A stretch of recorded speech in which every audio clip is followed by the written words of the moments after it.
Hello everyone, welcome back to Into Sports. I'm your host Evan, and last night was the first round of the NFL draft, so I'm here to talk winners and losers. I have two winners, two losers of last night's NFL draft. Let's start with the winner. It's the Green Bay Packers. A lot of people are going to criticize this pick. They traded up to draft Jordan Love at 26, the quarterback out of Utah State. Now they give up a fourth round pick to move up 4 spots. They might not even make the roster, so I'm not too worried about that. But I want to take you to 2006. Because in 2006, LaDainian Tomlinson had 1,800 rush yards and 2,300 total yards. His wins above replacement, Pro Football Focus, was 0.34. That means he's worth a third of a win above a replacement running back for his Chargers team. He had 31 touchdowns that season. 31 from a running back. Most we've ever seen. Russell Wilson last year, 31 passing touchdowns. His wins above replacement was 4, not 1/3. Because Russell Wilson is a quarterback, he was 12 times more valuable than a running back that each had 31 touchdowns. 12 times more valuable because he plays quarterback position. So if the Packers took, let's say, Ross Blacklock, TCU, the defensive tackle, who I think would have been good for them, even if he is a hit of a pick, even if he's a great pick, which half the kids aren't, half the kids are great, or, decent, half the kids, they can't really play in the round 1. He might be worth a fifth of a win per season, and that's if he's a hit. So the pick is going to upset Aaron Rodgers, we know that. Aaron Rodgers doesn't want to have that heir apparent to him already on the team. But Rodgers is going to play with a fire under him. Alex Smith had the best year of his career when the Chiefs drafted Patrick Mahomes. Aaron Rodgers has 3 good years left. And Jordan Love is extremely raw, so he needs to sit anyways. Aaron Rodgers sat 3 years behind Brett Favre. How'd that work out? I think it worked out pretty well. I'm not even saying Jordan Love is going to be a good quarterback, but the chance he's a franchise quarterback is worth the risk versus the chance a linebacker is going to be worth a quarter of a win. Middle linebackers don't win championships. Quarterbacks do. Great pick by the Packers taking Jordan Love. All right, loser of the draft last night, Oakland Raiders. Not a fan of who they picked. They didn't trade up. They had 2 first-round picks. Don't like either of them. They drafted Henry Ruggs, a receiver out of Alabama, at 12. He ran 4.27 at the combine. That's what he does. He's just a speed guy.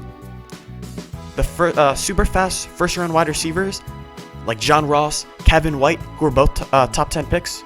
Henry Ruggs was not. They didn't work at all. Why? Well, you put your hands on them at the line of scrimmage, and they don't know what to do. Now at 19, they picked Damon Arnett. He has the opposite problem. He's not fast enough. He ran 4.56 at the combine. I don't think you can play corner running 4.56 unless you're just otherworldly and everything. You know what the play's going to be. You run the route for the receiver. Look at all the speed in this league. Tyreek Hill's in the division. You think he's going to be able to cover Tyreek Hill? Nope. It's very difficult to play corner in this league running 4.56. Don't like the Raiders draft. One guy with too much speed that is unnecessary and push him at the line of scrimmage. He's thrown for a loop, doesn't know what to do. One guy who wishes he could have the speed of Henry Ruggs. Doesn't. Okay. Second winner of the draft, the Miami Dolphins. They draft Tua at 5. Austin Jackson, the tackle, USC 18. Noah Igbenogany, I think that's how you say his name, at 30. They traded down to take him with the Packers. So they had a 4th rounder. Trade down. Probably get the guy you like. I like that. I just discussed the value of quarterbacks. I think it's a great move to take one, especially when Ryan Fitzpatrick's the only quarterback. Now that being said, Tua, if he needs a year, he can sit behind Ryan Fitzpatrick. Fitzpatrick will win a few games for them. And I know Tua has injuries, but that's the only risk in his game. There's no risk with the play. I think there's a lot of risk with Justin Herbert, with his play, not with the injuries. Tua, so there's some risk with the injuries, none with his play. He's very accurate. We see accuracy guys. They're a little bit more safer than the arm talent or strong arm guys like Gardner Minshew. Let's take him for example. Last year, he was a 5th round pick despite not having the arm strength. He's an accurate guy. He can play in the league. He's a good backup. Not really a great starter, but good backup as a 5th-round pick. Year 1. Already can play. All right, Pro Football Doc, very respected football doctor. He says that Tua is not injury prone. You know, Tua had a freak injury. You know, the hip injury that he suffered. I mean, you throw anybody into that situation, they're going to, you know, break their hip or whatever too. And if you're still worried about the injuries, well, the Dolphins took tackle 18, Austin Jackson, to protect Tua. They needed an offensive lineman, especially with a guy, you know, people are concerned about the injuries. Great pick. I like it there. And they complete an elite secondary with their slot corner, Noah Igbenogany, out of Auburn, to play alongside Byron Jones and Xavier Howard. That's probably the best corner tandem in the league. 2 of the elite guys. That's a scary secondary for Miami. Those are 3 new starters in the secondary from last year. Howard was hurt, Byron Jones in free agency, now Noah Igbenogany in the draft. Okay, now our last pick of the day, the loser, Indianapolis Colts. They didn't even have a first-round pick last night. How'd they lose? Well, they traded the 13th pick a few months ago to the 49ers for DeForest Buckner, the defensive tackle.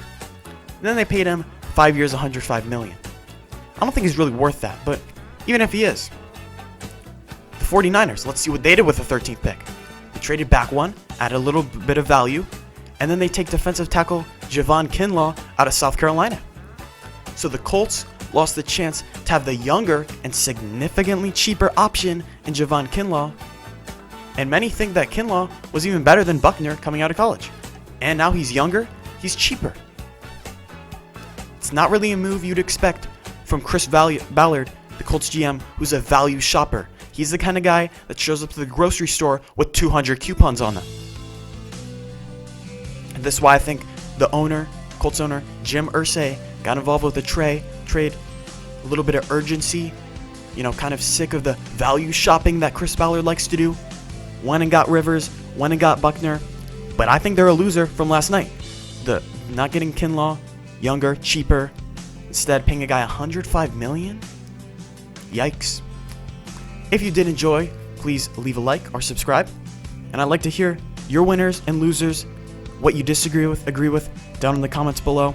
I'd appreciate that. Leave a like, subscribe. It's free. You just get to see when I publish a video. It's a great reminder. Stay at home. Stay safe. Difficult time in the world right now. Anyway, I'm Hero7, and I'm out. Peace.